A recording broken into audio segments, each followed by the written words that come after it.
မိဘကျေးဇူးတရားနှင့်ဗုဒ္ဓ၏အဆုံးအမစကားမိဘရဲ့ကျေးဇူးနဲ့ပတ်သက်ပြီးတော့မြတ်စွာဘုရားဟောကြားထားတဲ့ဒေသနာတော်တွေဟာပိဋကတ်3 သွဲနိကေ5 ပြားဓမ္မခန္ဓာပေါင်း 84,000ဒီကနေ့ပါဠိလိုရေးသားထားတဲ့မြန်မာနိုင်ငံမှာသတ္ထသံဃနာတင်တဲ့မူသံဃာယနာ6 တန်အတိမတ်ပြုပြီးတော့စာမျက်နှာပေါင်း 2000 ခန့်နီးနီးရှိတဲ့ပါဠိစာပေထဲမှာမိဘကျေးဇူးတရားနဲ့ပတ်သက်ပြီးတော့ဖော်ပြထားတဲ့သုတ္တန်တွေရှိတယ်ပေါ့အဲ့ဒီကျေးဇူးတရားနဲ့ပတ်သက်ပြီးတော့မြတ်စွာဘုရားဘယ်လိုဆုံးမစကားပြောခဲ့သလဲဘယ်လိုဆုံးမတရားတွေဟောခဲ့သလဲဆိုတာဒီကနေ့အကျဉ်းချုပ်မှတ်သားနာယူကြရအောင်ပါဠိစာပေမှာအမေကိုမာတာလို့ဒီလိုခေါ်တယ်အင်္ဂလိပ်မာသားဆိုတာ ਨੇ အမတန်မှနှိစက်တယ်ပေါ့ဘာလို့ဆိုတော့တဆိုတဲ့စကားလုံးကဒီဟိုတို့အိန္ဒိယလူတွေရွတ်လို့ရှင်မာတာလို့ရွတ်တယ်ဗမာပြည်ရောက်မှအဲ့တဝမ်းဘူးအတန်ကတစ်မျိုးဖြစ်လာတာနော်သူတို့စီမှာဒန္တဇတလို့ခေါ်တဲ့တရားကဒန္တဇတဆိုတာဒီရှားပြားနဲ့သွားအထက်ထိုးပြီးတော့ရွတ်လို့ထွက်လာတဲ့အတန်မျိုးပုံစံနဲ့ရွတ်လို့ရှင်တဆိုတဲ့အတန်ပဲဗမာတွေရွတ်တဲ့တဆိုတဲ့အတန်လို့ပဲရှားပြားနဲ့အထက်သွားပြားထိပြီးတော့ရွတ်ရတယ်အဲ့ဒီကထွက်ပေါ်လာတဲ့အတန်မျိုးဆိုလို့အဲ့တော့အင်္ဂလိပ်စကားမာသားဆိုတာ ਨੇ အမတန်မှတူတယ်လို့ပြောရမှာပေါ့နော်မှန်ပါပါဘာဖြစ်လို့ဒီလိုတူတာတော့ဟိုတိုက်ဆိုင်မှုလားလို့ဆိုတော့တိုက်ဆိုင်မှုမဟုတ်ဘူးဒီအိန္ဒိယနိုင်ငံမှာရှိတဲ့ထွန်းကားခဲ့တဲ့ Indo-Aryan language ဆိုတာအာရီယန်ဘာသာတွေနဲ့ဒီအိန္ဒိယဘာသာတွေဟာဥရောပနိုင်ငံဘက်ကိုပြန့်နှံ့ပြီးတော့သွားတာတမိုင်းကြောင်းကိုကြည့်မယ်ဆိုရင်ဒါကို Indo-Aryan language လို့ခေါ်တာပေါ့ဒါကြောင့်မလို့နီးစပ်တယ်စကားလုံးနဲ့တော်တော်နီးစပ်တယ်မာသားဆိုတဲ့စကားလုံးရဲ့အရင်းအမြစ်ကိုရှာကြည့်မယ်ဆိုရင်တော့ဒီအင်္ဂလိပ်လိုအရင်းအမြစ်ကိုရှာဖွေထားတဲ့ဖွင့်ဆိုထားတဲ့ dictionary တွေကိုကြည့်မှပဲသိနိုင်မယ်အဲ့တော့ပါဠိလိုမာတာဆိုတဲ့စကားလုံးရဲ့အဓိပ္ပာယ်ကိုပါဠိစာပေကဖွင့်ဆိုတာတော့ပုတ္တံမာနေတိတိမာတာလို့အဓိပ္ပာယ်ရပုတ္တံသားသမီးကိုဗုဒ္ဓလို့ဆိုရင်မဲ့လို့သမီးပါဆုံးလို့တာတရားပါဠိစာပေမှာဒီလိုပဲစကားလုံးဟာအနဲ့အတင်နဲ့ပေါင်းထားတယ်တိုးအောင်လို့လုပ်ထားတဲ့စကားလုံးဗုဒ္ဓံသားသမီးကိုမာနေတိချစ်ခင်မြတ်နိုးတတ်ဤချစ်ခင်မြတ်နိုးတတ်သောကြောင့်မာတာလို့အဲ့တော့ပါဠိစာပေကလာတဲ့မာတာဆိုတဲ့စကားလုံးဟာသားသမီးပေါ်မှာချစ်ခင်မြတ်နိုးတတ်တဲ့လူသားတူမိခင်တို့ဒီလိုဆိုတာနော်သူများပေါ်တော့သူချစ်ချင်မှချစ်မှာပေါ့သို့တော့မိမိရင်မှာဖြစ်ပွားတဲ့သားသမီးပေါ်မှာသူချစ်ခင်တယ်ဆိုတာသိချတယ်မေတ္တာတုတ်မှာဆိုလို့ရှိရင်လေအလုံးမေတ္တာတုတ်ကြားဘူးနေကြတာဆိုတော့မေတ္တာတုတ်မှာမာတာယထာနိယံဗုဒ္ဓမာယုတာဧကဗုဒ္ဓမနုရခေလို့မြတ်စွာဘုရားကဥပမာအနေနဲ့ဟောထားတယ်မိခင်တူဟာတဲ့တဝိသောမိမိရဲ့ရင်သွေးယရနာကိုအသက်ပေးပြီးတော့ဆောင်းရှောက်ကာကွယ်တယ်အဲ့ဒီမိခင်ရဲ့ချစ်ခင်မြတ်နိုးမှုဟာတဝိသောသားသမီးပေါ်မှာစုပြုံရောက်ရှိနေသလိုတတ္တဝါအလုံးတွေပေါ်မှာမိခင်ရဲ့မေတ္တာသူ့ရင်သွေးပေါ်မှာထားသလိုထားနိုင်အောင်ကြိုးစားပါလို့မြတ်စွာဘုရားဟောတယ်မေတ္တာထားဖို့နားလည်အောင်လို့ပြောတဲ့စကားတစ်ခု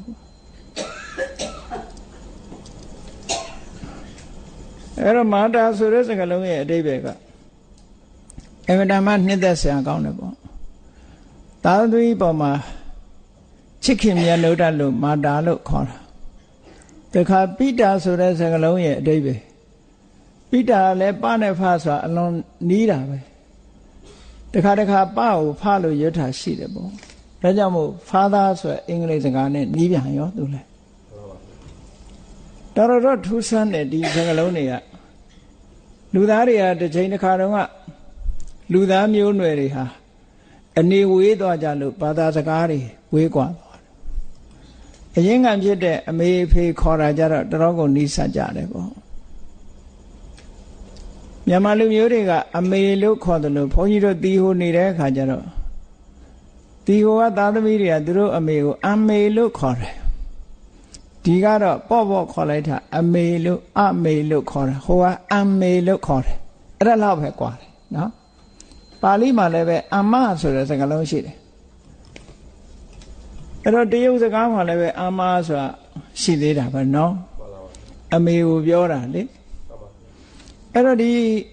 အမေဖေဆိုတာခေါ်တာဟာလူဘာသာစကားမှာဒါပထမဆုံးပေါ်တဲ့ဘာသာစကားလို့ပြောလို့ရတာပေါ့လူတွေကဒီပြင်စကားလုံးမပြောခင်ကအမေဖေဆိုတဲ့စကားလုံးကိုအရင်ပြောမှာပေါ့သူနဲ့အနီးစပ်ဆုံးကိုဇာနာတွေကအတွေ့အကြုံရမှတ်တမ်းတင်ပြီးတော့ပြောနေကြတာစကားလုံးတွေဖြစ်ပေါ်လာပုံကစိတ်ထဲမှာရှိတာထုတ်ပြီးတော့ပြောကြတာအဲ့တော့ပိတာဆိုတဲ့ပါဠိစကားလုံးဟာလည်းပဲ Indo-Aryan language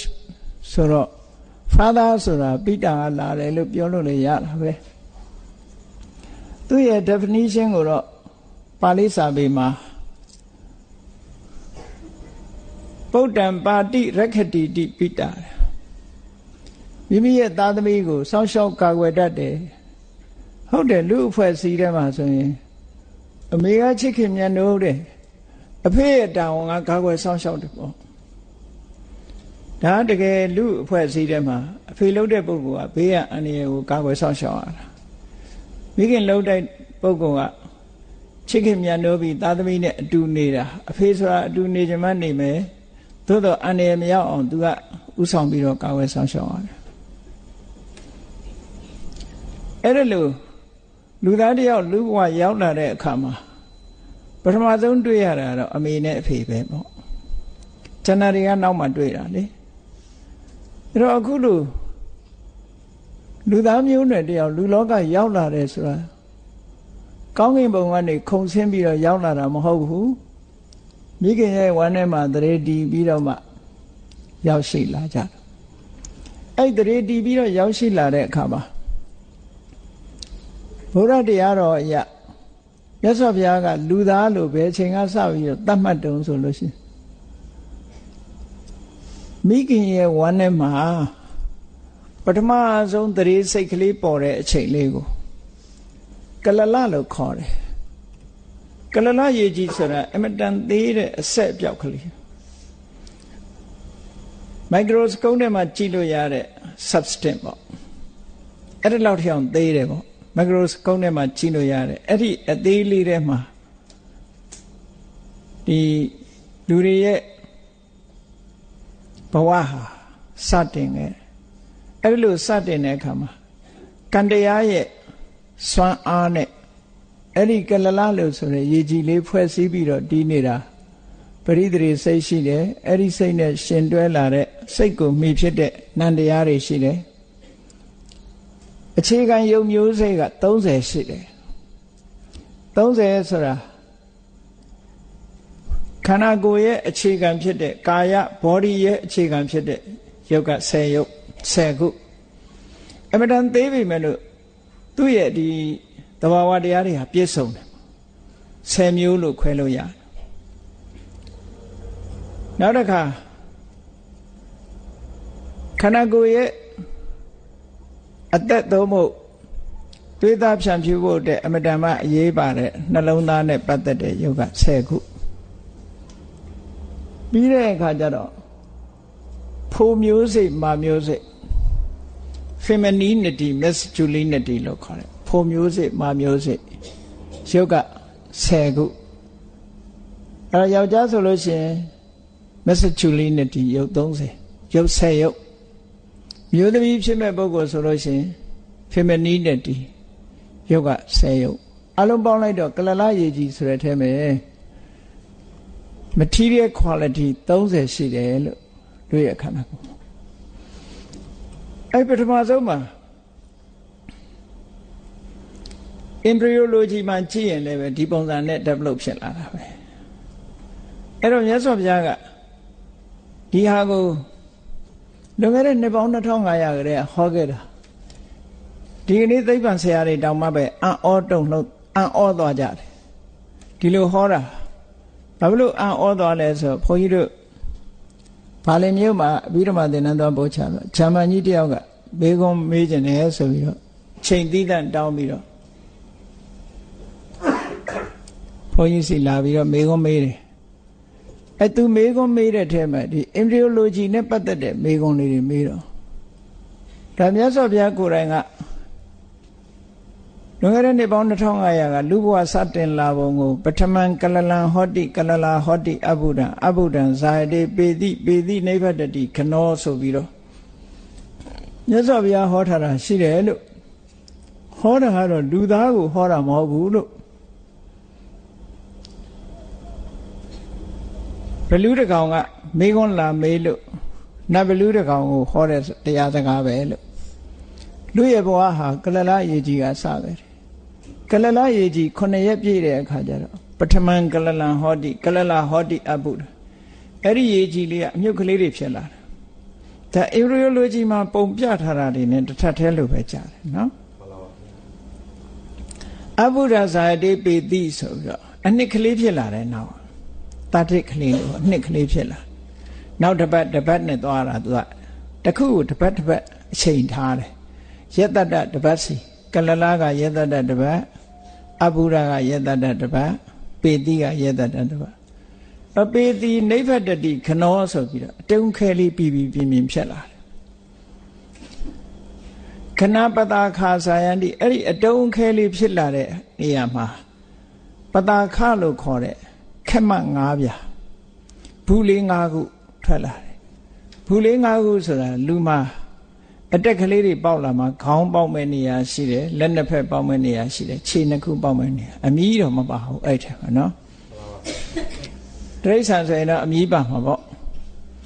အဲ့တော့အဲ့ဒါလို့ဖူလေး၅ခုထွက်လာတာပတာခပြီးတဲ့အခါကျတော့လူတဏ္ဍမှာသဗ္ဗင်တို့အမွှေးတို့ဘယ်ချိန်ကစပေါ်တယ်ဆိုတာကိုပဲသူကတတ်တမတ်မပြထားရှိတယ်မျက်လုံးကဘယ်လောက်ကျော်မှစတယ်ဆိုတာသတ်မှတ်ထားအင်္ဂလန်မှာနေတဲ့ဒေါက်တာနေဝင်းဆိုတဲ့ကကြီးက embryology နဲ့ပတ်သက်တာ fetus အဆင့်မှာသူတို့ဆေးသိပ္ပံနဲ့မှာတဲ့ဒီဇဝင်တွေဘာတွေပေါက်တာကိုစောစောကဖော်မပြဘူးတဲ့ခုနောက်ပိုင်းမှာတွေးရှိချက်အရာဆိုလို့ရှိရင်သူပြောတဲ့ရဲပိုက်ဟာဘုန်းကြီးတော့အတိအကျမမှတ်မိဘူးသို့တော့ပါဠိစာပေထဲမှာအထက်ကရာကျမ်းကြတော့ထပ်ပြီးတော့ရှင်းထားတာရှိတယ်အဲ့ဒီရဲပတ်နဲ့ကိုက်နေတယ်သူပြောလို့ရင်ကတော့လွန်ခဲ့တဲ့နှစ်ပေါင်း2500ကတွေးရှိထားတဲ့အတိုင်းအခုသိပ္ပံဆရာတွေကထပ်တွေးနေပြီဆိုတဲ့အကြောင်းကိုပြောတာဓမ္မယူဟာစာဆောင်ထဲမှာသူဆောင်းမရေးဘူးတဲ့အဲ့ဒီဆောင်းမလေးတောင်ဘုန်းကြီးစီအရင်ပေးဘူးတဲ့ပေါ့အဲ့ဒါလို့ embryology နဲ့ပတ်သက်တဲ့စိတ်ဝင်စားစရာတွေပြည်ဆရာထေရဝါဒဗုဒ္ဓသာသနာပြုတက္ကသိုလ်မှာဆရာဝန်ဒေါက်တာဒေါ်တင်လေးစ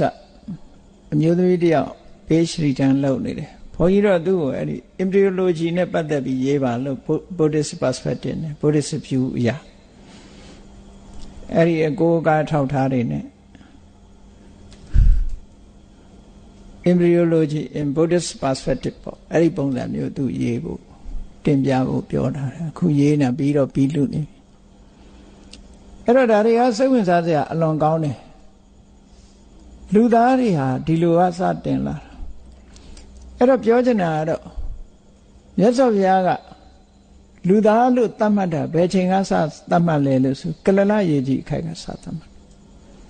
ခုနပြောတဲ့ပထမဝိညာဏံပတုပ္ပတံလူရဲ့မိခင်ရဲ့ဝမ်းထဲမှာဒရေစိတ်ကလေးပေါ်တယ်ဆိုတာမိခင်တောင်သိချင်မှသိအောင်မှအဲ့ဒီအချိန်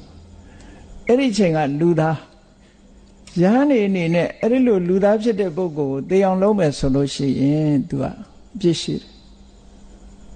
တယ်ဒါကြောင့်မို့လို့ဒီ abortion ဆိုတဲ့ကိစ္စတွေနဲ့ပတ်သက်ပြီးတချို့က fertilization လုပ်နေတဲ့အချိန်မှာဒါသေမှုမမြောက်သေးဘူးလို့ဘာလို့ပြောကြတာတွေရှိတယ်ပေါ့အသက်မဝင်သေးဘူးလို့လည်းပြောကြမှာပေါ့နော် fetus ဖြစ်လာတော့မှပဲတချို့လည်းအသက်ရှူပြီးမှအသက်ဝင်တယ်လို့ဒီလိုယူဆတာတွေလည်းရှိတယ်ဗုဒ္ဓတရားတော်အရာကြတော့ဒီသရေစိတ်လေးထဲမှာစတင်ပြီးတော့မိခင်ဝမ်းထဲမှာပေါ်လာကြတဲ့အသက်ရှိပြီလို့ပြောထားတာ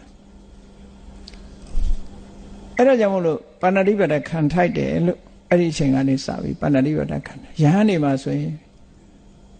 intentionally killing မှာပါရာဇိကပြစ်မှုကျူးလွန်ရာရောက်တယ်ဒါလူသားတယောက်ကိုတတ်တာပဲတဲ့ဒါလည်းပဲကလလရေကြီးအဆင့်လေးမှာပဲသေအောင်လုပ်လို့ရှိရင်သူအပြစ်ရှိတယ်လို့ဒီလိုဆိုတယ်ဝိနည်းစကံရအဲ့တော့အဲ့ဒီအချိန်ကနေစပြီးတော့မိခင်ဟာမိမိတို့ဘဝသူသိတဲ့အချိန်ကစပြီးတော့သူ့ကိုအမိပြုပြီးတော့လူသားတွေဟာဘဝတစ်ခုရရှိလာခဲ့ကြတာတိတာထင်ရှားလာတဲ့အခါမှာ fetus အချိန်ကြီးရောက်လာတဲ့အခါမှာလည်းပဲမိခင်ရဲ့ဆောက်ရှောက်မှုကနေတာမှမဟုတ်ပဲဝေးပွားလာတဲ့နောက်ပိုင်းမှာဆောက်ရှောက်တာတော့အလုံးသိနေကြတာပဲအဲ့တော့အဲ့ဒီဟာလူတွေရဲ့ခြေဆုတရားပဲခုခေတ်လူတွေကကြည့်လေထမင်းလေးတနတ်ကြွေးကြွေးလမ်းလေးတစ်ခါညွန်ပြမသိလို့လမ်းမေးရင်ပြောရင်တော့မှပဲခြေဆုတင်ပါတယ်လို့ပြောကြတာပေါ့အဲ့တော့ကိုယ့်အမေဖေဘယ်လိုခြေဆုမတင်နိုင်ဖဲရှိမလဲနော်လောကမှာလူဘဝကိုရောက်ရှိလာအောင်အမှန်တမ်းခြေဆုတင်နိုင်တဲ့ပုဂ္ဂိုလ်လို့ဒီလိုဆိုလိုတာပေါ့အဲ့ဒီမှာမိဘတွေကသားသမီးတွေအပေါ်မှာဘယ်လိုကျေးဇူးပြုတာလဲလို့ကျေးဇူးပြုပုံတွေကိုပြောခိုင်းမယ်ဆိုရင်တော့အမျိုးမျိုးပြောကြမှာပဲနော်မျိုးပြောကြမှာမြတ်စွာဘုရားကစကား၃ခုနဲ့ပြောထားတာရှိတယ်မိဘကသားသမီးတွေပေါ်မှာဘယ်လိုကျေးဇူးပြုတယ်ဆိုတာ၃ခုတည်းနဲ့အလုံးခြုံပြီးငုံပြီးအောင်ကာဘာဖြစ်အောင်ပြောထားတယ်စကား၃ခုရှိတယ်သုတ္တန်တိုင်းမှာလို့မိဘနဲ့ပတ်သက်လာပြီးပြောတဲ့အခါမှာအဲ့ဒီစကားလေးပါတယ်ပဟုပကာရဘိက္ခွေမာတာပိတရောဗုဒ္ဓနာယဟန်တို့မိဘသားသမီးတွေပေါ်မှာကျေးဇူးများတယ်တဲ့ဘာဖြစ်လို့ကျေးဇူးများတာတော့ဆိုအာပါဒကာအသက်ရှင်အောင်ဆောက်ရှောက်ခဲ့တယ်ဟောဒါတခုဟုတ်တယ်လေမိခင်ကမလိုချင်ခဲ့ဘူးဆိုလို့ရှိရင်အစောကြီးပဲဖယ်ရှားပြစ်လို့ရတာဒီကနေ့ခေတ်မှာမေတ္တာပြတ်လို့လူဘဝတောင်မှမလာရဘူးဆိုပြီးတော့ပိတ်ဆို့တာတွေရှိတာပဲတော်ဆန်းကျဲတဲ့ခေတ်ပဲနော်လူဘဝလာခြင်းတိုင်းမလာရဘူးမနုဿတ္တဘာဝဒုံဘောဆိုလူဘဝလာခြင်းပါတယ်ဆိုတောင်မှပဲဟေးမလာခဲ့နဲ့ဆိုပြီးတော့မောင်းထုတ်ခံရတဲ့လူတွေရှိတယ်ကံမကောင်းအကြောင်းမလိုက်ရင်ဒီလိုခံရမှာပဲနော်အဲ့တော့လူဘဝကိုတားဆီးပိတ်ပင်နေကြတဲ့ဟာတွေခေတ်မှာပေါ်နေတယ်အဲ့ဒီမှာအပါဒကမိမိလူသားဘဝရလာတဲ့အခါမှာဆောင်းလျှောက်တယ်ဘေးရန်အန္တရာယ်တွေမကြောက်အောင်ဆောင်းလျှောက်တယ်ဒါမိဘရဲ့ကြည့်စဉ်းစားကြည့်ကလေးငယ်ဘဝဆိုတာသူ့ခြေသူ့လက်တည်နိုင်တာမှမဟုတ်တာသူ့ဟာသူရေထားတောင်းနိုင်တာမှမဟုတ်တာစားတယ်လို့ပြောနိုင်တာမှမဟုတ်တာအဲ့ဒီအချိန်လေးမှာအမေဖေရတာမဆောင်းလျှောက်ဘူးဆိုရင်ဘလောက်ဒုက္ခရောက်မလဲကိုယ့်အကိုစဉ်းစားကြည့်ပါဒါကြောင့်မို့မိဘရဲ့ခြေဆုဟာလုံးဝမမေ့သင့်ဘူးလို့ပြောတာအပါဒကဆောင်းလျှောက်ခဲ့တယ်ဆောင်းလျှောက်ရင်ဆောင်းလျှောက်တာမဟုတ်ဘူးမိဘကပောဒကနှုတ်ကြူတိုက်ကျွေးမွေးခဲ့တယ်ဘုရားရဲ့တရားတော်ရနှုတ်ဆိုတာသွေးပဲတဲ့မိခင်ရဲ့မေတ္တာအရှိန်ဟပ်မှုကြောင့်မို့လို့သွေးဟာဖြူသွားရတယ်မိခင်ရဲ့နှလုံးသားထဲကမေတ္တာစွမ်းအားနဲ့หนีရဲနေတဲ့သွေးလေးဟာဖြူစင်သွားဖြူဆွတ်သွားကဲပြီးပြောင်းတယ်ဆိုတာရှိတယ်နိစိတ်ဆိုးကြည့်ပါလားမျက်နှာရီဖြူရကနေနီးလာမှာပဲဒါစိတ်ရဲ့လှုံ့ဆော်မှုတွေခေါ်တာပေါ့မိခင်မှလည်းဒီစိတ်ရဲ့လှုံ့ဆော်မှုကြောင့်သားသမီးကိုတိုက်ကျွေးမဲ့ရင်သွေးဟာ ဖြူလာတယ်ပေါ့စိတ်ဆွမ်းအားမေတ္တာဆွမ်းအားကြောင့်ဖြူလာတယ်ဒါကြောင့်မြတ်စွာဘုရားကအဲ့ဒါမိဘရဲ့သွေးလို့ပဲပြောတာပဲနှုတ်ရည်ဆိုမိဘရဲ့သွေးပောတကငယ်ငယ်လေးတည်းမစားနိုင်တဲ့အချိန်မှာမိဘကချွေးလာခဲ့တာနောက်တစ်ခုကိုခြုံပြီးတော့ပြောလိုက်တာဣမတ္တလောကတ္တဓာတိတာရောတဲ့ဒီကနေ့ကြုံတွေ့နေရတဲ့လောကကြီးကိုဘယ်သူပြတာတုံးဆိုမိဘကပြတာလောကမှာခိုင်းလုပ်ပြီးတော့လိုက်ပြမယ်ဆိုရင်ကျေးဇူးတင်တယ်ပြောကြအောင်ပါပဲလူလောကလူအကြောင်းလူဘဝမှာတွေ့ကြုံခံစားရသမျှဟာမိဘကပေးတာလို့ပဲပြောလို့ရတယ်ဒါကြောင့်မို့မြတ်စွာဘုရားဒီအချက်၃ချက်ကိုနဲ့မိဘသိကျေးဇူးများတယ်ဆိုတာကိုဒီ၃ခုတည်းနဲ့စကားကုန်အောင်ပြောထားတာနော်အာဘာရကဆောင်းလျှောက်တယ်ပောဒကကျွေးမွေးတယ်ဣမတ္တလောကတ္တဓာတိတာတော့ဒီလောကကြီးကိုပြတယ်ဒီလောကကြီးမြင်ခွင့်ရတာလူအတိုင်းဝိုင်းနဲ့ရောက်ခွင့်ရတာမိဘရဲ့ကျေးဇူးပဲလို့ဒီလိုဆိုလို့တယ်အဲ့ဒီ၃ပါးဒါမိဘရဲ့ကျေးဇူးတရားပဲကျန်တာတွေလျှောက်ချက်ပြီးတော့ပြောရင်ပြောလို့ဆုံးမှာမဟုတ်ဘူးလေမြတ်စွာဘုရားဒါမို့ဒီ၃ချက်နဲ့ပဲမိဘရဲ့ကျေးဇူးဆိုတာကိုဖော်ကျူးပြီးတော့သုတ္တန်ဒီမှာဟောထားခဲ့တာမိဘကျေးဇူးတရားအလွန်ကြီးလို့လူတွေနားလည်အောင်လို့ဆိုပြီးတော့မြတ်စွာဘုရားကတပြမကဆိုတဲ့တုတ်မှာဟောထားတာရှိသေးတယ်အိန္ဒိယလူအတိုင်းဝိုင်း society ကခဏခေတ်မြန်မာပြည်ကလူသားတွေရဲ့ယုံကြည်ချက်နဲ့လူတွေနဲ့ယုံကြည်ချက်နဲ့မတူဘူးဘုရားဘာသာတွေရဲ့ယုံကြည်ချက်ကလည်းပဲတခြားဘာသာဝင်တွေရဲ့ယုံကြည်ချက်နဲ့မတူဘူးအဲ့တော့အိန္ဒိယနိုင်ငံမှာဟိန္ဒူဘာသာကိုယုံကြည်လက်ခံကိုးကွယ်ကြတဲ့ပုဂ္ဂိုလ်တွေကသူတို့ရဲ့ creator ဘုရားကဘာလို့လဲဆိုဗြဟ္မာပဲဗြဟ္မာကိုကိုးကွယ်ကြတာလေအကုန်လုံးဗြဟ္မာဟာ creator ဗမာတွေခေါ်တဲ့ဘိသနုသူတို့အတန်နဲ့ဆိုဗိရှနုက protector ဗမာတွေခေါ်တဲ့တိဝ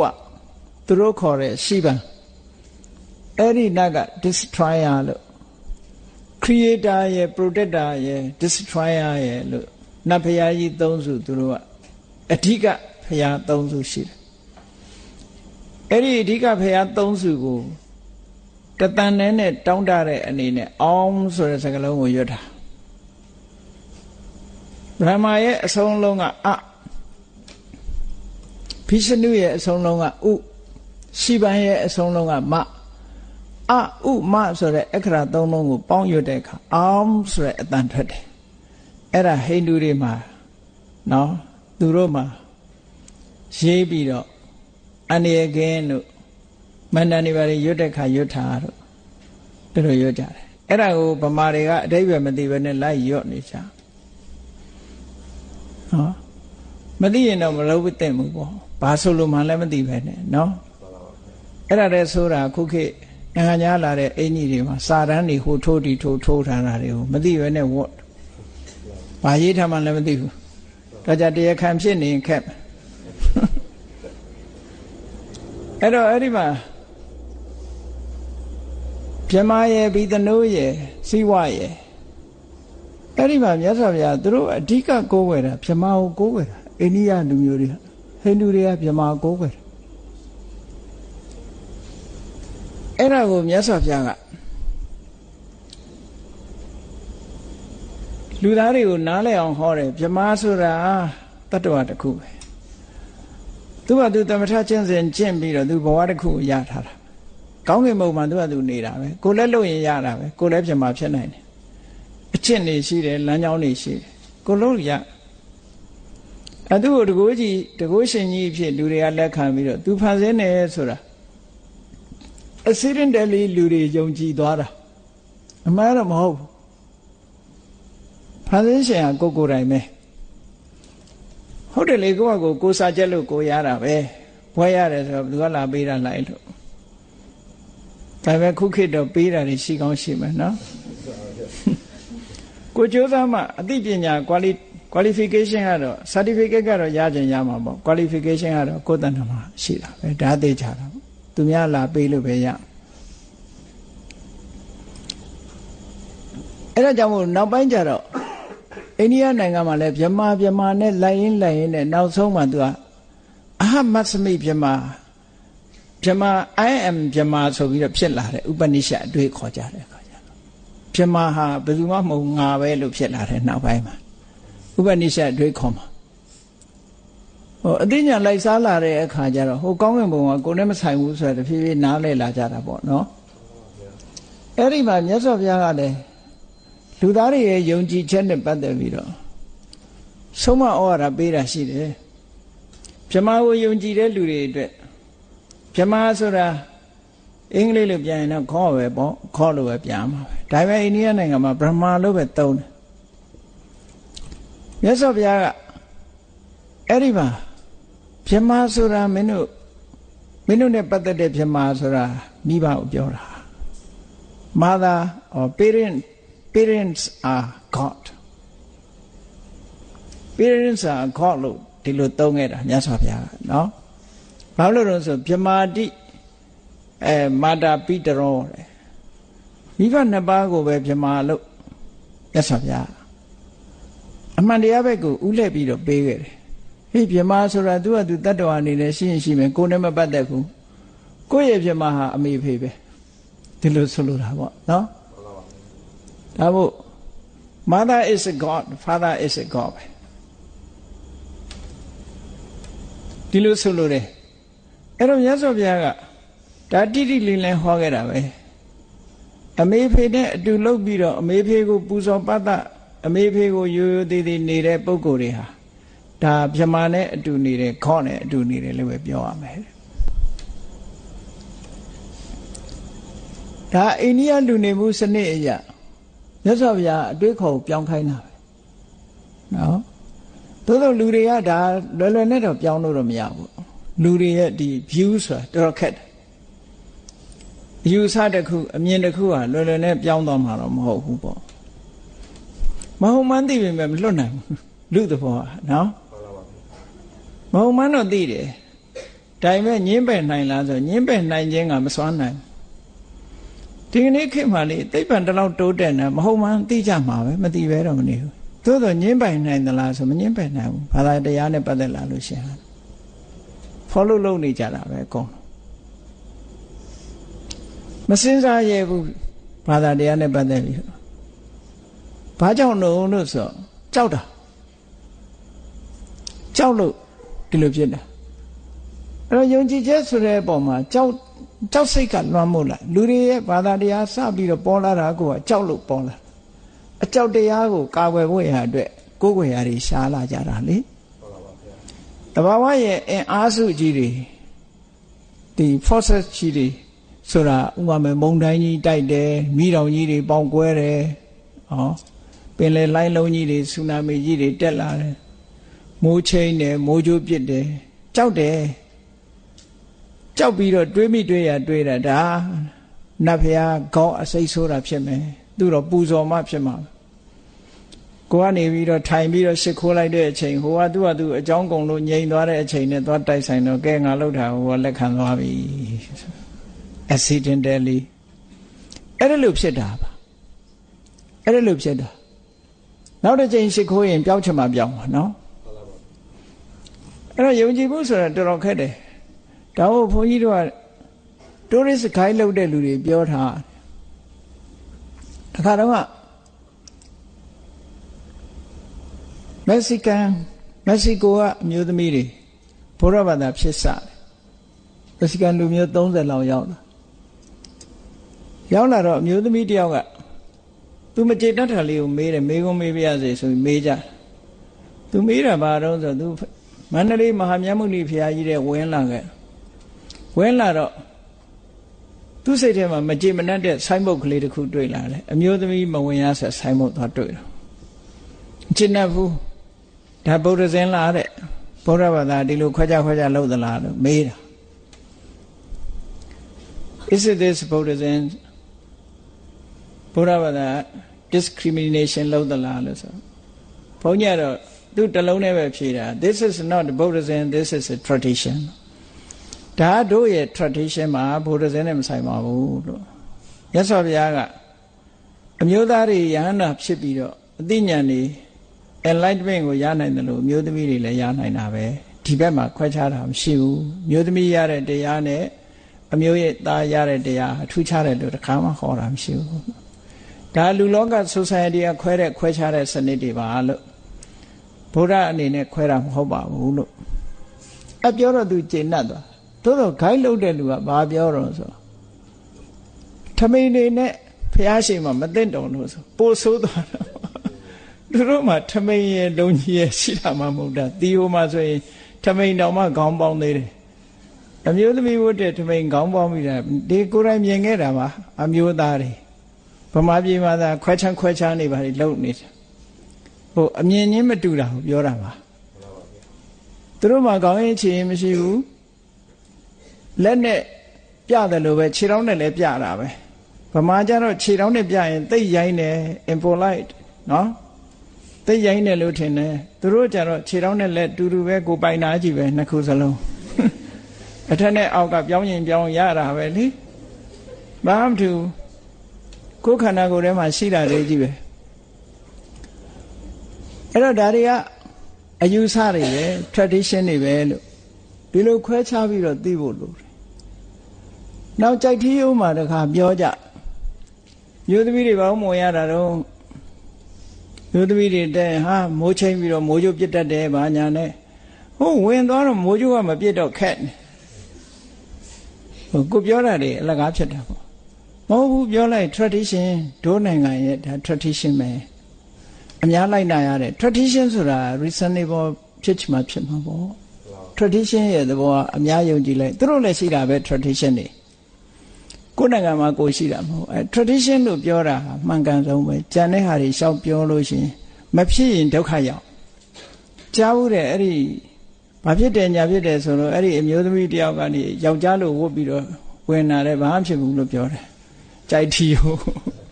အဲ့ဒုက္ခရောက်မှာပေါ့အဲ့လိုဆိုဒီဟာတစ်ခု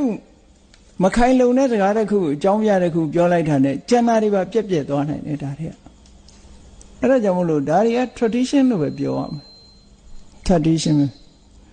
မြတ်စွာဘုရားအနေနဲ့ခွဲခြားတာမရှိဘူးအေးဒါကြောင့်မလို့အခုဒီဗြဟ္မာကိုကိုးကွယ်တဲ့လူတွေရဲ့အတိုင်းအဝိုင်းမှာမြတ်စွာဘုရားကတကယ်မင်းတို့ကိုးကွယ်ရင်ကောင်းကင်ဘုံကဗြဟ္မာကမင်းတို့ဘာမှလာလုံးမှလည်းမဟုတ်ဘူးထမင်းလည်းတနတ်မှလာကြွေးမှလည်းမဟုတ်ဘူးအဲ့တော့မင်းထမင်းကြွေးနေတာအမေပဲအဖေပဲဒါကြောင့်မို့ parents are God လို့မြတ်စွာဘုရားသင်ပေးခဲ့တာဟုတ်တယ်လေနောက်ပြီးတော့မြတ်စွာဘုရား definition အနေနဲ့ရှင်းပြတယ်ကောင်းကင်ဘုံကဗြဟ္မာကြီးတွေကမေတ္တာကရုဏာမုရိဒဥပေက္ခလို့ဆိုတဲ့ဗြဟ္မဝိဟာရမြင့်မြတ်တဲ့နေထိုင်ခြင်းဖြင့်နေထိုင်ကြတယ်အေးအမေဖေးတွေဟာလည်းသားသမီးတွေပေါ်မှာမြင့်မြတ်တဲ့နေခြင်းနဲ့နေတယ်ကိုယ်သားသမီးလေးပေါ်မှာမေတ္တာထားတယ်ကြီးပွားစေခြင်းနဲ့ဘွဲ့တွေရစေခြင်းနဲ့နော်စတတ်စေခြင်းနဲ့ကြီးပွားတိုးတက်စေခြင်းနဲ့ဒါမိဘရဲ့မေတ္တာ။အိုသားသမီးမှာဒုက္ခရောက်မယ်ဆိုရင်မိခင်ရဲ့နှလုံးသားဟာနာကျင်ပြီးတော့အကျဉ်းတရားတွေဖြစ်တယ်ကရုဏာ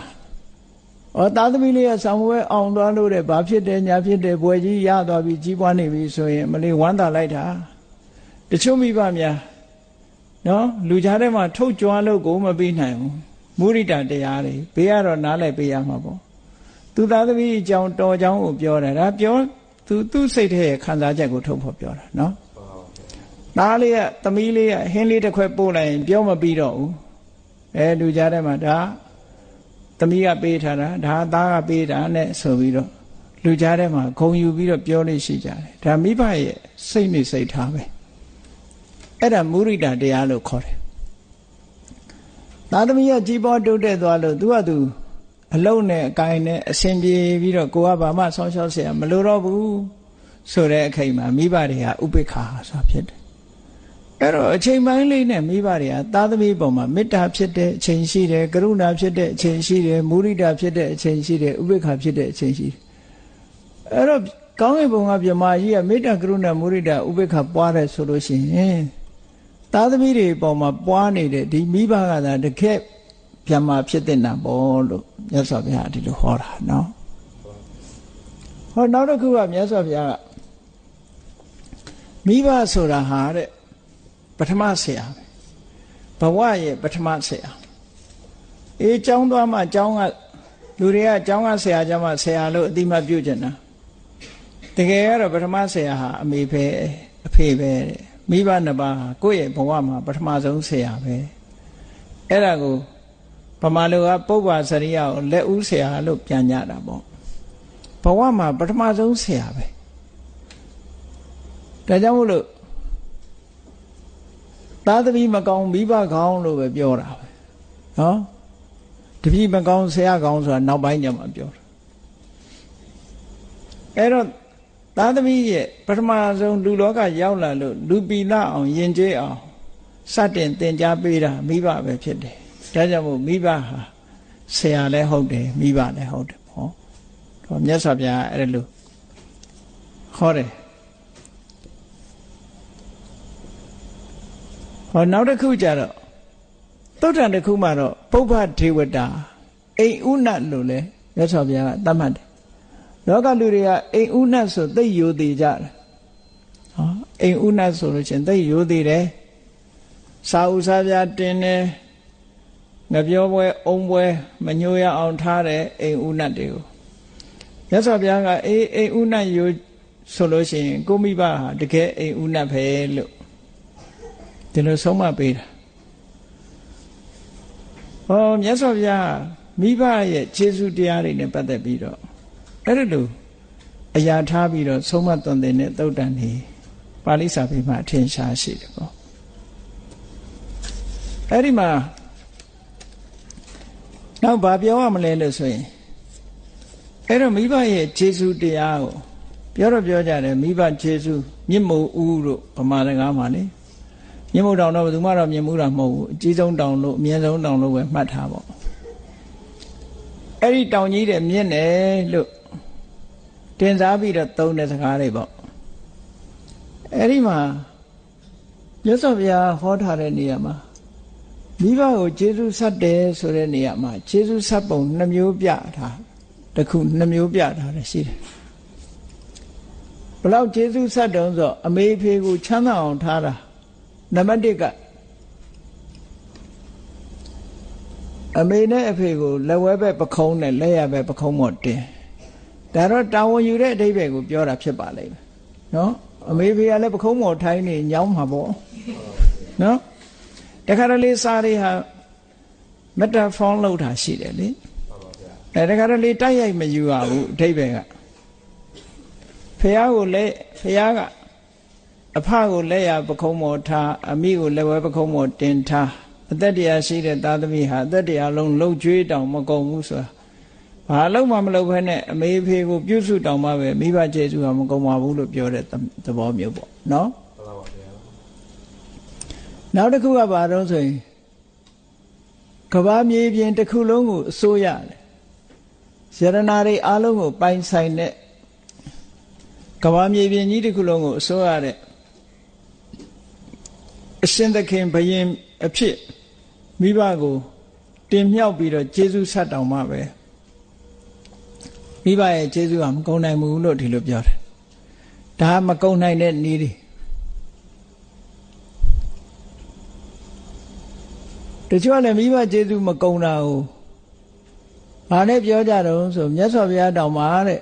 တာဝရိန္ဒာနတ်ပြည်တက်ပြီးတော့မေရမိနန္ဒာကိုကျေးဇူးဆက်တဲ့အနေနဲ့အဘိဓမ္မာတရားဟောတယ်တဲ့အဲ့ဒါတောင်မှပဲနှုတ်တလုံးမိုးပဲခြေသေးတယ်လို့ဘယ်သူကပြောတဲ့စကားမှမသိဘူးစာပေရလာတဲ့စကားမဟုတ်ဘူးနော်တလုံးမိုးနှလုံးမိုးလို့ဘယ်လိုလုပ်ခွဲမှာတတ်မှတ်ထားရင်တော့ခွဲရတာပေါ့နော်ကိုကျေးဇူးဆက်တာကတလုံးမိုးပဲရှိသေးတယ်နောက်တလုံးမိုးဆိုတာတော့တလုံးကဘယ်လောက်တန်ကြီးရှိတာတော့ပေါ်မှာမူတည်ပြီးပြောအဲ့ဒါလို့မဟုတ်ပဲနဲ့တချို့မကြည်ဘူးဆိုတာရိုးရိုးမပြောဘဲနဲ့တလုံးမိုးပဲခြေသေးတယ်ဆိုတော့နောက်တလုံးမိုးကျန်နေသေးတယ်အတိတ်ပဲရနေတယ်ဒါတော့စာလာပေလာစကားမဟုတ်ပါဘူး တကယ်တော့မဟုတ်ဘူးအဲ့ဒီစကားလေ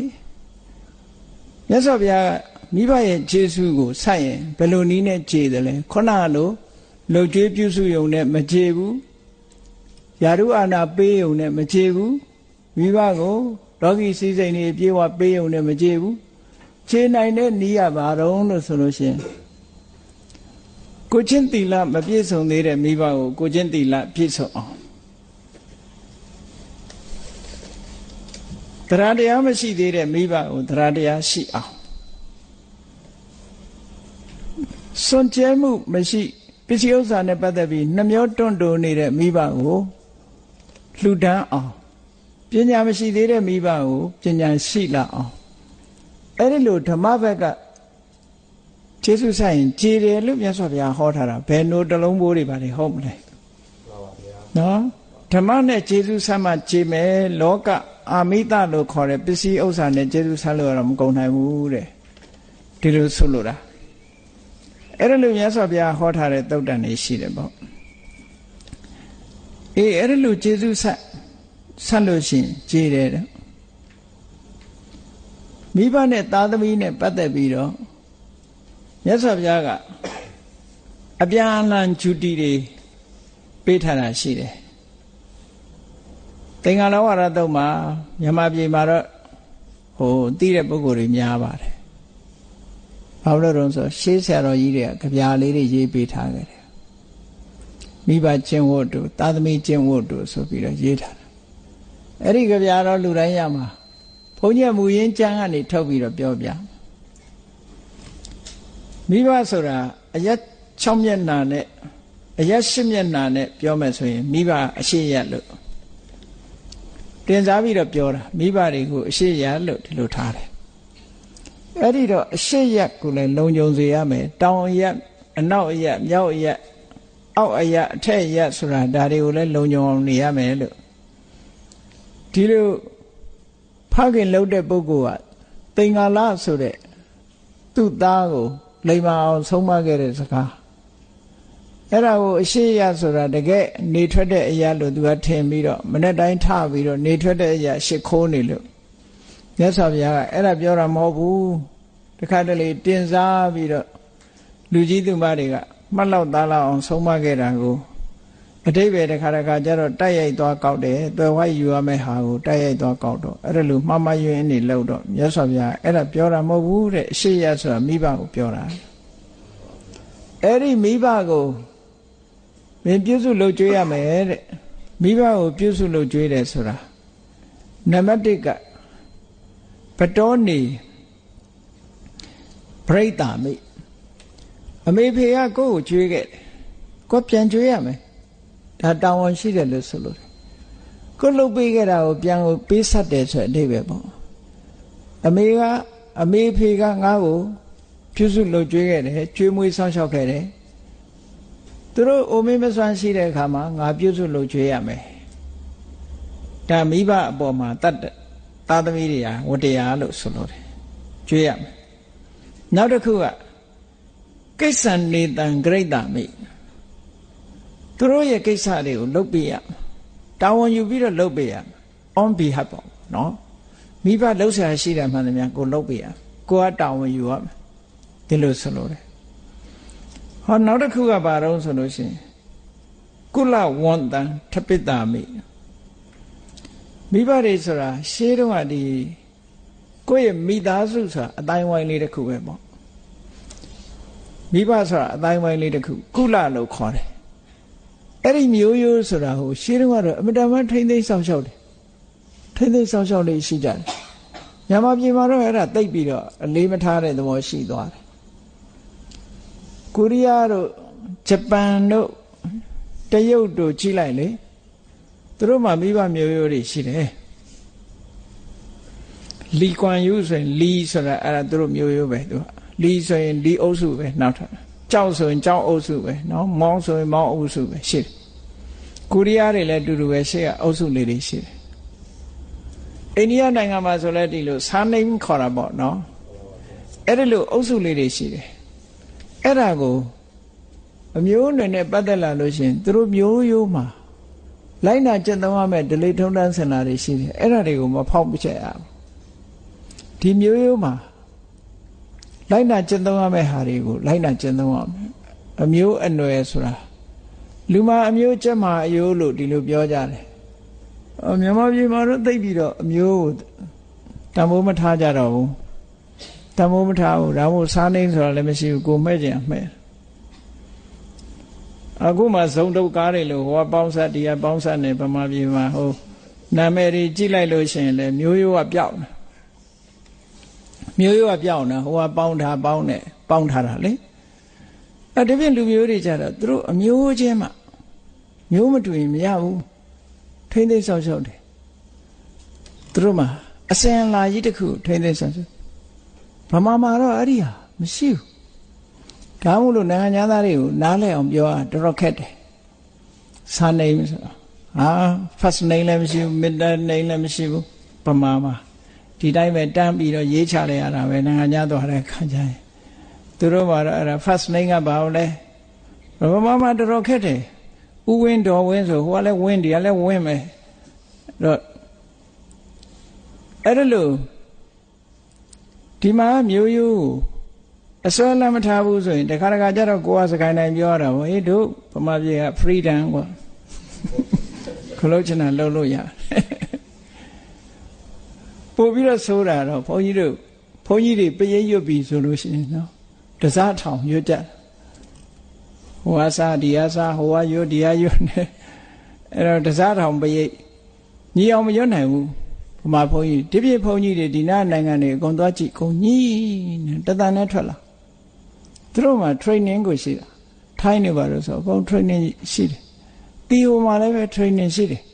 ဒီပြည့်နိုင်ငံတွေမှာပရိတ်ရွတ်တယ်ဆိုတညီတယ်ဗမာပြည်မှာညှိတယ်မရအောင်တစားထောင်နှစ်စားထောင်နဲ့အဲ့တော့ဘုန်းကြီးတော့မတတ်နိုင်ဘူးဟိုကမညီတော့လာခဲ့ရင်မခဲ့ရင်လည်းတို့နိုင်ငံ free style လို့မင်းတို့နိုင်ငံလွတ်လပ်တယ်လို့မင်းတို့အကုန်လုံးမင်းတို့လိုလမ်းရိုးကြီးတိုင်းသွားတာမဟုတ်ဘူးလို့တို့နိုင်ငံအားလုံးဟာ free ပဲလို့အဲ့ဖြစ်တဲ့ဘက်ကတော့ဂုံယူရတာပေါ့အခုနိုင်ငံအလျှော့တော့ပေးလို့တော့မရဘူးအဲ့ဒီလူတွေဗမာပြည်မှာမျိုးလည်းပဲ free ပဲအကုန်လုံးနော်ဘာမှစီးနဲ့ကန်းနဲ့တတ်မှတ်ထားတာမရှိဘူးတခုတော့ကောင်းတယ်အစွဲလန်းတော့မရှိဘူးတို့နိုင်ငံသိကောင်းတယ်ပဲလို့ attachment မရှိဘူးသူတို့ကြတော့ attachment ရှိတယ်အမျိုးမတူလို့တို့ဘာတို့ဒါတွေကအမတန်မှအစွဲလန်းနေရှိတယ်ဒီမှာအဲ့ဒီအစွဲလန်းမရှိဘူးဒီဟိုတို့ဘာလို့ဆိုလို့ရှိရင် तू ကဘုရားဘာသာနိုင်ငံဖြစ်ပေမဲ့လို့သီရိလင်္ကာနိုင်ငံမှာဇက်ခွဲခြားမှုကရှိတယ်ဒါမို့ဒီဟိုမှာတန်ခါဂိုင်း၃ဂိုင်းရှိတယ်အဓိကဂိုင်းကြီးက၃ဂိုင်းရှိတယ်ရှာမဏိကာယဆိုရယ်ရှမ်းဂိုင်းရယ်မြန်မာပြည်ကသွားတဲ့အမရပူရဏိကာယအမရပူရဂိုင်းရယ်နောက်ပဲခူးကသွားတဲ့ရာမညဏိကာယရာမညဂိုင်းရယ်ဂိုင်း၃ဂိုင်းရှိတယ်ဗမာပြည်ကသွားတာ၂ခုတိရိုးရသွားတာတစ်ခုရိုးရသွားတဲ့ရှမ်းဂိုင်းကသူစမ်းမြင့်မှလက်ခံသူတို့စီမှာလည်းပဲဇက်ခွဲခြားမှုရှိတယ်ဇက်နှိမ်ဆိုရင်လက်မခံဘူးသူတို့ထဲမှာသူတို့ချင်းချင်းကြတော့သိတယ်ဇက်မြင့်တို့ဇက်နှိမ်တို့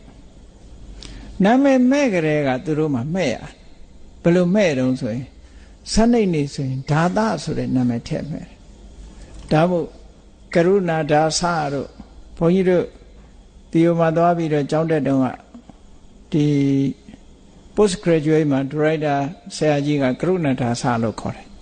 ဒါသဆိုတာဇာတ်နှိပ်ပဲနာယကဆိုလို့ရှိရင်တော့ဇာတ်မြင့်သူကအဲ့ဒီမဲ့ကျင်နိုင်မဲ့လို့မရဘူးဒါသမျိုးကဒါသမျိုးပဲမဲ့လို့ရတယ်နာယကမျိုးပဲမဲ့လို့ရတယ်ဗန္ဒရနာယကတို့ဘာနာယဒိဋ္ဌနာယကတို့ဆိုတာတွေကသူ့နာမည်နဲ့သူမဲ့ရတယ်မျိုးရိုးတိုင်းသွားရတယ်သူတို့အခုခေတ်တော့သိပြီးတော့မလိုက်ကြဘူးနည်းနည်းခိုးမဲ့တယ်လို့ကြားဘူးတဲ့ခုလိုမျိုးရိုးဖြောက်ပြီးတော့ဒါပဲလို့သူတို့ကသိကြတယ်သူတို့နိုင်ငံမှာလက်မခံဘုရားဘာသာဖြစ်ပေမဲ့လို့ဒီဟိုနိုင်ငံမှာဇက်ခွဲကြမှုအိန္ဒိယမှာတော့ပိုဆိုးတယ်စမ်းနေတဲ့ပုဂ္ဂိုလ်တွေကအန်တက်ချေပေါ့မထိရမကန်ရတဲ့လူမျိုးတွေလူချင်းတောင်ထိရင်တနတယ်ဆိုနော်အဲ့ဒါလိုယူဆတာဒါကတကယ်အစ်စ်ပဲ 950ထဲမှာဆိုဒိဋ္ဌမင်္ဂလိကနဲ့မာတင်ကဇလန်းနေရှိတယ်လေတကယ်ကိုအန်တတ်ချေပေါ်ပဲသူတို့ကနေ့ခေတ်ကိုရှိနေတော့မယ်အဲ့တော့ဗမာပြည်မှာတော့ကံကောင်းတဲ့ဘောဒါတွေမရှိတာနာယကမဲ့ဒါဆမဲ့ဗမာပြည်ကိုကြိုက်တယ်လို့မဲ့ကြတယ်နော် free တခုအပြည့်တော့ကောင်းတော့ကောင်းတယ်အတိယောမှမရှိဘူးတခါတော့ကဘုန်းကြီးတို့ရှိနေတော့ကပရိမဒါဆသမတာကြီးကရွေးကောက်ပွဲကနေနိုင်လာတော့ UP ပါတီကပရိမဒါဆသမတာနာမည်ပရိမဒါဆဆိုတာပေမဓာတပဲပေမဆိုတာချစ်ခင်မြတ်လို့ရတော့ဓာတကျွန်လို့အဓိပ္ပာယ်ရတယ်နော်တော့တခါတော့ तू ကမိန်ကုန်းပြောတယ် तू ကသမတာတဲ့သမတာဖြစ်သည့်အတွက်ကြောင့် तू ကတိုင်းသူပြည်သားတွေကို service လုပ်ပါတယ်ပေါ့ तू က service လုပ်တယ်ဒါမို့လို့ပြည်သူရဲ့အလိုအကျွေးဆိုပြီးတော့ तू ကအဲ့ဒီလိုနာမည်အဓိပ္ပာယ်ဖွင့်တယ်တကယ်တော့ तू ကတိုင်းပြည်ရဲ့အကြီးအကဲနာယကဖြစ်သည့်ကြောင့်သူ့ကိုတကယ်ခေါ်တဲ့နာတော့ပရိမနာယကလို့ခေါ်ရမယ်လို့ तू ကပြောတယ်ဟိုင်းသမတာကြီးအဲ့လိုပြောတာ तू ကစကားပြောလွန်ကောင်းတယ်အဲ့ဒီလိုသူ့ရဲ့မူလနာမည်ကတော့ပရိမဒါဆပဲပရိမဒါဆ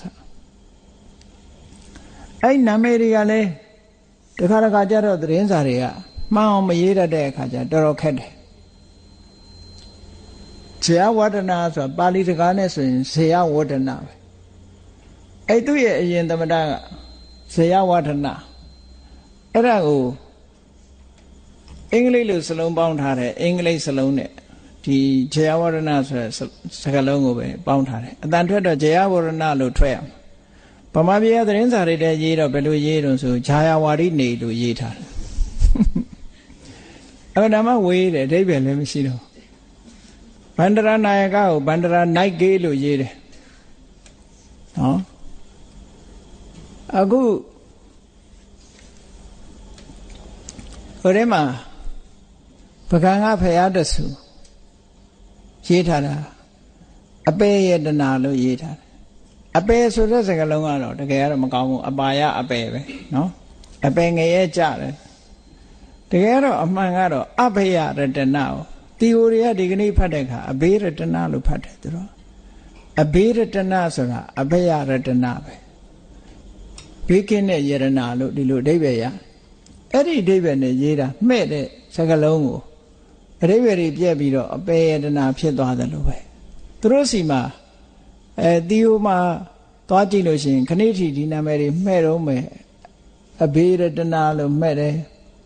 ဝိဇယကိုဝိချေလို့မှဲ့တယ်ခေါ်တယ်သူတို့ကဝိချေကုမာရတုံကဆိုတာအဲ့မှာရုပ်ရှင်မင်းသားပဲ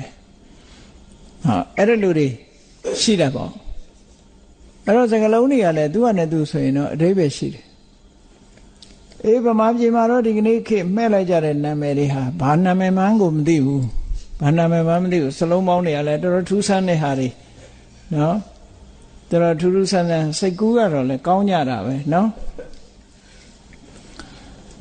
အဲ့ဒါလို့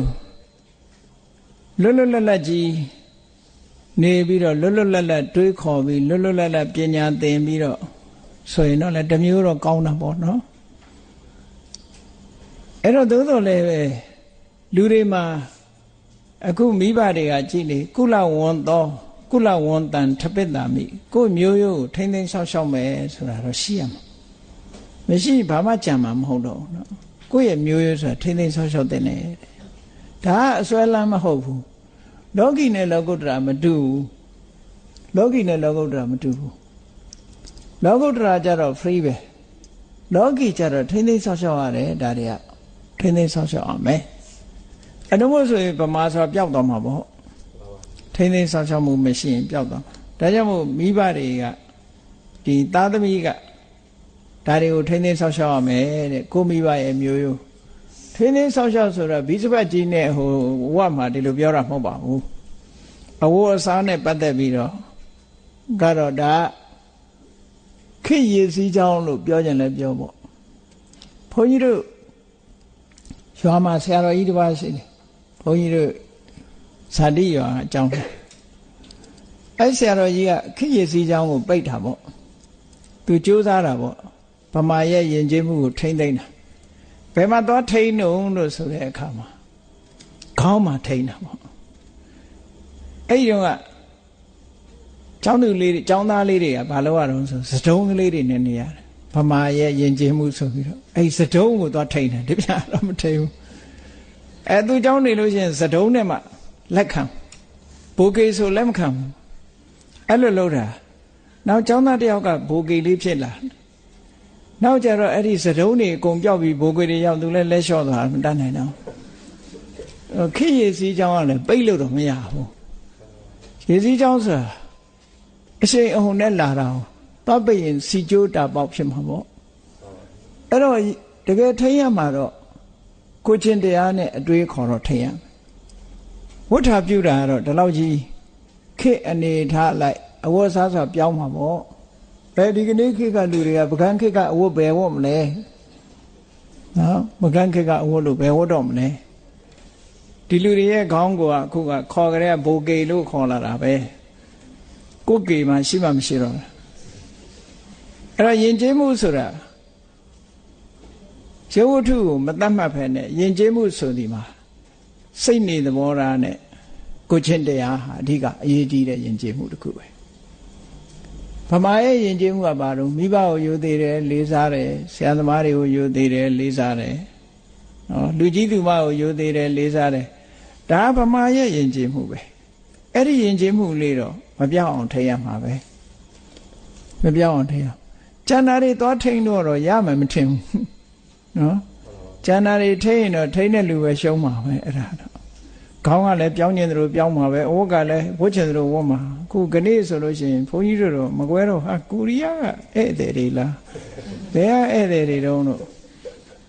မိန်းကလေးတွေဆိုလမ်းတွေ့ကူရီးယားတွေလားဘာလားဒီလိုအောင်းမေးရတယ်ပေါ့ဟိုတီဟိုရောက်ခါစားတော့ကတီဟိုရောက်ခါစားတော့ကတီဟိုကလူတွေမေးတယ်ဘုန်းကြီးကိုပထမဆုံးအိန္ဒိယနေပြီးတော့တီဟိုဝင်တော့ immigration ကဘုန်းကြီးဆိုတော့ဦးစားပေးတဲ့အနေနဲ့ရှေ့ကိုလာပါလို့ခေါ်လိုက်ပြီးတော့အဲ့မှာ immigration ရာရှိကပြောတော့ are you Japanese ဘုန်းကြီးကိုဂျပန်လားလို့မေးတယ်အဲ့ကြမင်းဂျပန်နဲ့ဗမာမကွဲဘူးလားလို့ကိုယ်စိတ်ထဲမှာအောင်းမေးတယ်ပေါ့နောက်ကျတော့နေတဲ့အခါကိုယ်တိုင်မကွဲတာဖြစ်လာတယ်နောက်ပိုင်းကျတော့ဘာလို့လဲဆိုအဝတ်တွေကတူးလာဗမာเจ้าလာတာဗမာတွေလည်းလာတဲ့ကိုရီးယားတွေလည်းလာရင်းနေထိုင်းတွေလည်းလာတယ်ဗမာကြသွားပြီးအင်္ဂလိပ်လိုပြောမိပြီးတော့ထိုင်းကြတော့ဗမာနဲ့သွားပြောမိနေတယ်အဲ့ဒါလိုမှားရင်းလာတော့မှငါတို့လည်းမကွဲတော့ပါလားလို့ကိုသိလာတယ်ဒီအိတ်တိုင်းကလူတွေကရုပ်ကသွားတူးတာဟိုအဝတ်စားပြောင်းလိုက်တာနဲ့တပြိုင်နက်ပုံသဏ္ဍာန်ပြောင်းလိုက်တာနဲ့တပြိုင်နက်မသိတော့ဒါကြောင့်မို့လို့တကယ်အရေးကြီးဆုံးကတော့ကိုယ့်ရဲ့စိတ်နေသဘောထားကိုယ့်ရဲ့ယဉ်ကျေးမှုဆိုတာမိဘကိုယုံသိလေးစားတာတို့နော်လူကြီးသူမကိုယုံသိလေးစားတာတို့ဘာသာတရားတို့စသဖြင့်ကိုမျိုးရိုးမှာလေးစားလိုက်နာခဲ့တဲ့ကိုချင်းတရားတွေတို့ဒါတွေဟာပို့ပြီးတော့အဓိကကြပါတယ်လို့အဲ့ဒီအဓိကကြတာတွေကိုထိမ့်သိမ်းဆောက်ရှောက်ပြီးဆိုလို့ရှိရင်ကျန်တာတွေကတော့အပေါ်ယံနေပဲဒါတွေကတော့အခုဟာကိုထိမ့်တာနောက်အနှစ်40-50ကြာရင်ဒီပုံစံမရှိတော့ဘူးနောက်ကြာပြောင်းနေမှာပဲကြည့်မင်းတို့မင်းခေတ်ကပုံစံမရှိတော့ဘူးလေခုမင်းတို့မင်းခေတ်ကပုံစံမရှိတော့ဘူးအခုကဒါခုဒီခေတ်ပုံစံပဲနောက်ဒီခေတ်ကလည်းရိုးတော်အောင်ပါပဲနောက်တစ်ခေတ်ကျတော့ဘယ်လိုအစမ်းနေထွန်းလာမှမသိဘူးဒီဇိုင်းဆရာတွေကလည်းနေ့စဉ်နဲ့အများစိတ်ကူးနေတာလေအဲ့တော့ဒီဇိုင်းသစ်တွေနဲ့လူသစ်တွေလာကြအောင်မှာပဲဒါတော့အဲ့တော့စိတ်ကအနေနဲ့ကထိမ့်သိမ်းဆောက်ရှောက်သွားကြရင်တော့ဒါဗမာလူမျိုးဆိုတာရှိအောင်မှာပေါ့နော်ဒါကြောင့်မလို့မိဘတွေက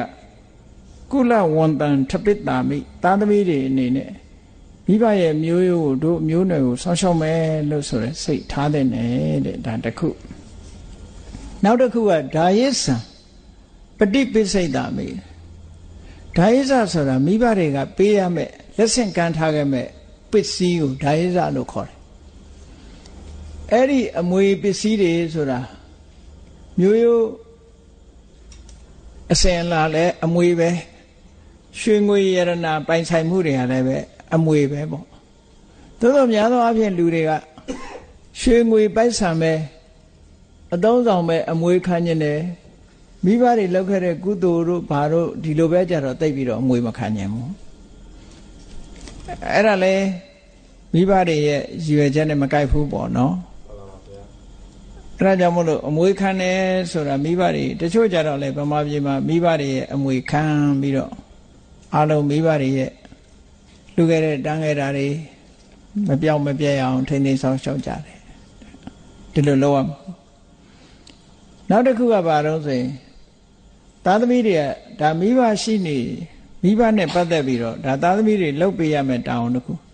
နောက်တစ်ခုကတော့အမေဖေးဟာမျက်ကွယ်ပြုတ်သွားပြီဘဝတစ်ခုဆုံးသက်သွားပြီဆိုလို့ရှိရင်တော့အမြတ်တမ်းပေးဝေရမယ်တောင်းဟာနောက်ဆုံးတောင်းတစ်ခုပဲအဲ့ဒီတောင်းကလည်းမဖြစ်မနေထမ်းဆောင်ရမယ်တောင်းဘုရားဘာသာတွေဟာအခုလိုအမြတ်တမ်းပေးဝေတာတကယ်ပဲတစ်ဖက်သားကိုအကျိုးရှိစေသလားလို့ဆိုလို့ရှိရင်အကျိုးရှိနိုင်တဲ့နေရာရောက်နေရင်တော့အကျိုးရှိတယ်မှန်တယ်အကျိုးမရှိနိုင်တဲ့နေရာလည်းရှိသေးတယ်ရောက်တဲ့နေရာရှိတယ်မရောက်တဲ့နေရာရှိတယ်ပေါ့ကိုမိဘကမကျွတ်မလွတ်တဲ့ပြိတ္တာဘဝတို့ဘာလို့ရောက်နေလို့ဒီကအမြတ်တမ်းပေးဝင်လိုက်ရင်တော့ချက်ချင်းအကျိုးရတယ်အေးကံမကောင်းအကြောင်းမလားလို့ငရဲကြနေတယ်တခြားဘုံတွေရောက်နေတယ်ဆိုရင်တော့သူကဆက်သွယ်ရေးကပြတ်သွားပြီဆက်သွယ်ရေးပြတ်နေတော့ဘယ်လိုမှဆက်သွယ်ရေးမရဘူးဆိုရင်တော့ကိုကကုသကောင်းမှုပြုတ်ပြီးတော့အမြတ်တမ်းပေးပြီမယ်လို့မိဘတော့ရမှာမဟုတ်ဘူးသို့တော့ကိုယ်တိုင်ကတော့ကုသရတာပေါ့ဟုတ်ပါပါဗျာဒီဒါကြောင့်မို့လို့သို့တော့လှုပ်တင်လှုပ်ထိုက်တာတော့မိဘတွေကိုရည်စူးပြီးတော့ကုသကောင်းမှုလုပ်ရမယ်အ ਨੇ ဆုံးကိုယ့်အတွက်တော့အကျိုးရှိတယ်မိဘတွေစီလည်းရောက်နိုင်တဲ့နေရာဆိုရင်ရောက်သွားနိုင်တယ်ဒါကမှန်ကန်တဲ့လုပ်ရဖဲကျန်တာတွေကတခုမှသူ့ကိုအကျိုးပြုမှာမဟုတ်ဘူးဒီတခုကအကျိုးပြုနိုင်တယ်လို့မြတ်စွာဘုရားကသားသမီးတွေကျင့်ဝတ်အနေနဲ့ဒီလိုဟောထားခဲ့တာနော်သားသမီးတွေကျင့်ဝတ်အနေနဲ့ဟောထားတာဘာဖြစ်လို့သားသမီးတွေပေါ်မှာသားသမီးတွေကမိဘပေါ်မှာဒီလိုလုပ်ရတော့ဆို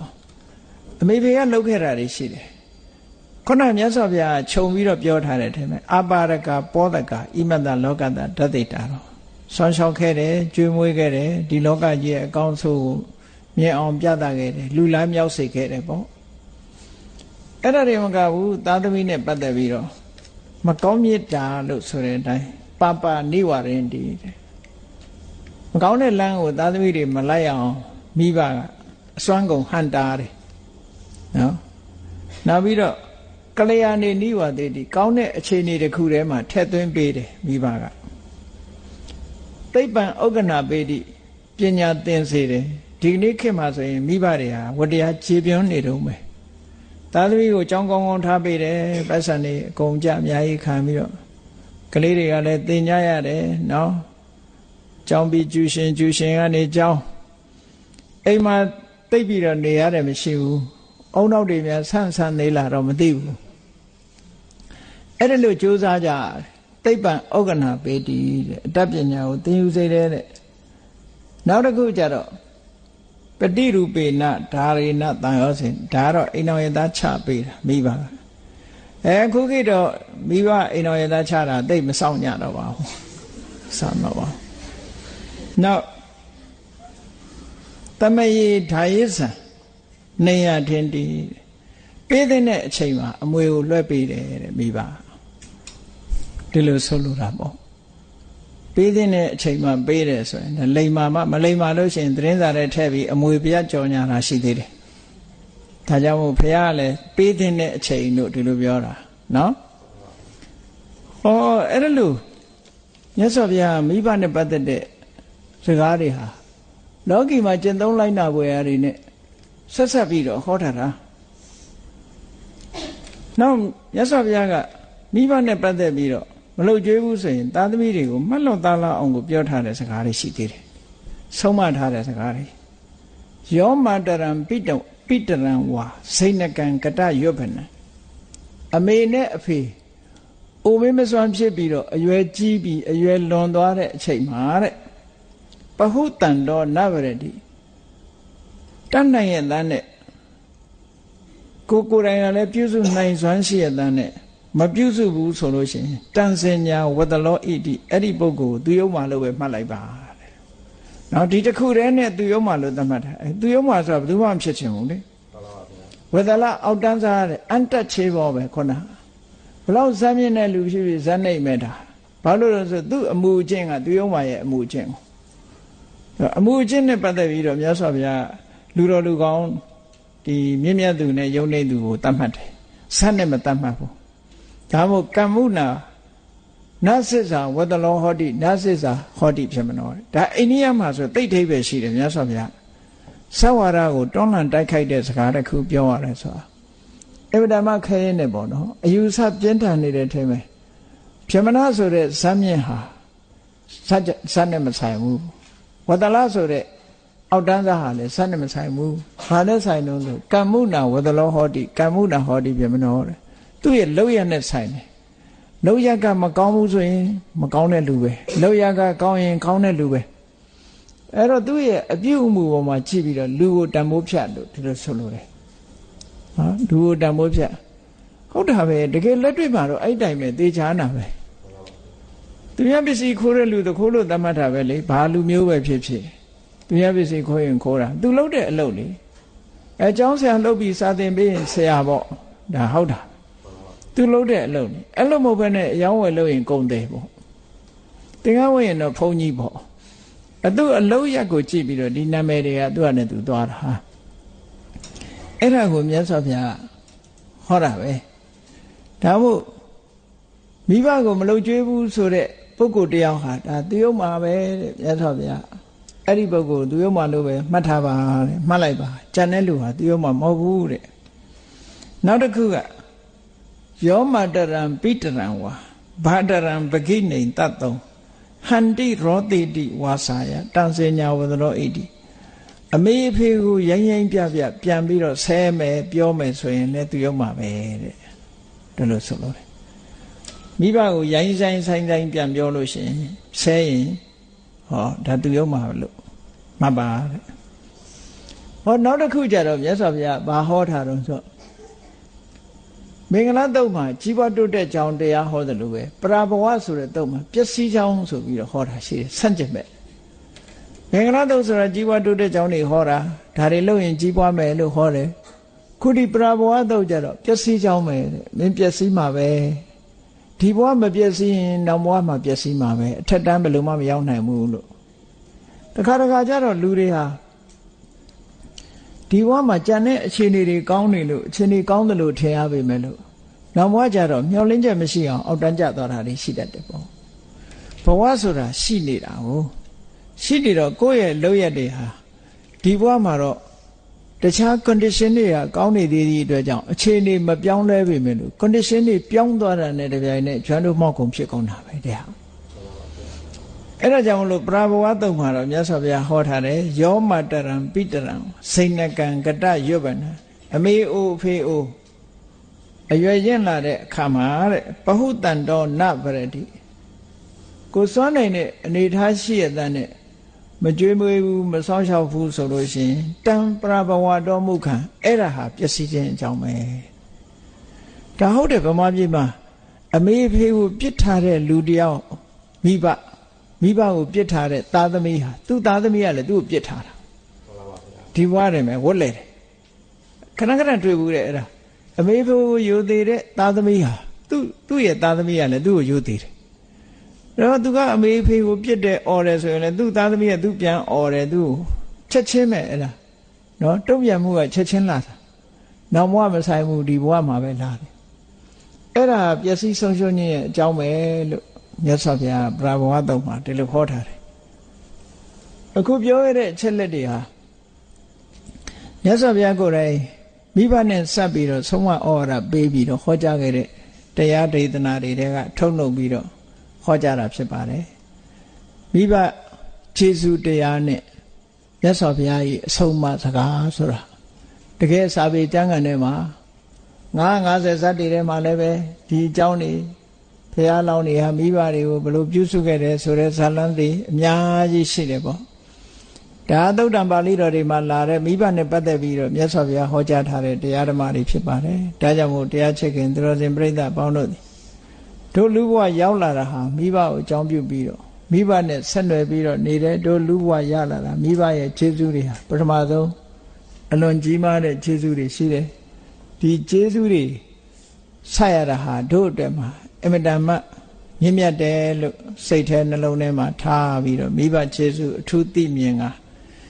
တက်ရှိထင်ရှားမိဘများရှိတဲ့ပုဂ္ဂိုလ်တွေကမိဘကိုပြုစုလုပ်ကြွေးကျေးဇူးဆက်လို့တမလွန်ဘဝမိမိတို့ရဲ့မိဘတွေတမလွန်ဘဝပြောင်းသွားပြီဆိုလို့ရှိရင်လေမကြာခဏကုသိုလ်ကောင်းမှုလုပ်ပြီးတော့အမြတ်တမ်းပေးဝေခြင်းဖြင့်မိဘရဲ့ကျေးဇူးကိုဆက်ကြရမယ်ဆိုတာကိုကိုယ်စီသဘောကျပြီးတော့ကြိုးစားလိုက်နာနိုင်ကြပါစေကုန်သတည်း